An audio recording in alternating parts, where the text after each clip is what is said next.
এই চৰকাৰখনে আজি 3 সপ্তাহ হৈ গ'ল প্ৰায় এই মানুহজনে এই মহান মানুহজনে তেখেতে আমাৰ ভৱিষ্যতৰ কাৰণে আমাৰ উঠি আহি অহা চামৰ বাবে তেখেতে আমৰণ অনশন কৰি আছে। তেখেতৰ স্বাস্থ্যৰ এতিয়া সাংঘাতিক অৱনতি ঘটিছে। যদি আমি এই মানুহজনক আজি এই সময়ত যদি হেৰাই দিওঁ, এনেকুৱা মানুহ আমি দুনাই ভাৰতবৰ্ষই পামনে? এনেকুৱা মানুহ যিয়ে আমাক ভাৰতবৰ্ষক কিমান অৱদান দি দিছে, কিমান অৰিহণা দি থৈ গৈছে।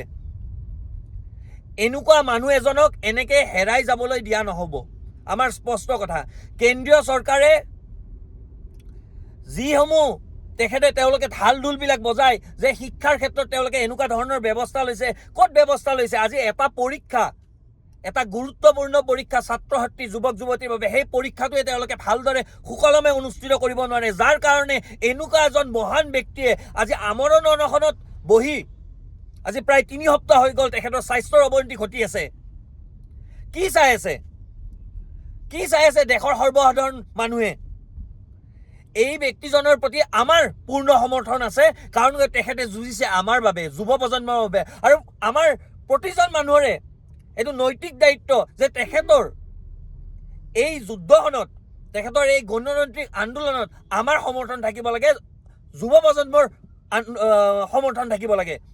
তেতিয়াহে ক'ৰবাত নহয় ক'ৰবাত আমাৰ কাৰণে আমাৰ সোণোৱালী ভৱিষ্যতৰ কাৰণে, আহি থাকিবলগীয়া চামৰ সোণোৱালী ভৱিষ্যতৰ কাৰণে এই যুঁজ দিয়া মানুহজনৰ এই আজি যে ত্যাগ, এই ত্যাগ ক'ৰবাত নহয় ক'ৰবাত সফল হ'ব বুলি আমি ক'বলৈ খুজিছোঁ। জয় আই অসম। আমি সকলোৱে জানো আমাৰ যি ভাৰতৰ শিক্ষা ব্যৱস্থাৰ ফুফুলা স্বৰূপটো উদঙাই দিয়া, যি এই শেহতীয়াভাৱে নীট পৰীক্ষা অনুষ্ঠিত হ'ল, সেই নীট পৰীক্ষাৰ প্ৰশ্ন পেপাৰ ফাদিল হোৱাৰ পিছত আমাৰ আটাইৰে শ্ৰদ্ধাৰ সোনম ৱাংচুক ডাঙৰীয়াই যি আজি প্ৰায় 3 সপ্তাহ ধৰি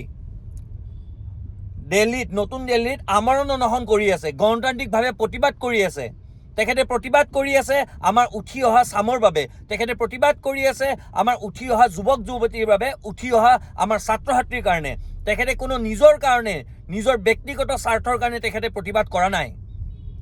কিন্তু দুৰ্ভাগ্যজনকভাৱে এই চৰকাৰখনে, এই কেন্দ্ৰীয় চৰকাৰখনে সেই গণতান্ত্ৰিক প্ৰতিবাদৰ তেখেতে ভাষা বুজি নাপায়।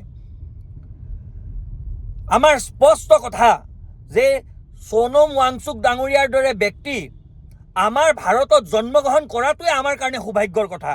তেখেতৰ যি অৰিহণা, তেখেতৰ যি অৱদান, সেই কথা আৰু নতুনকৈ ক'বলগীয়া নাই।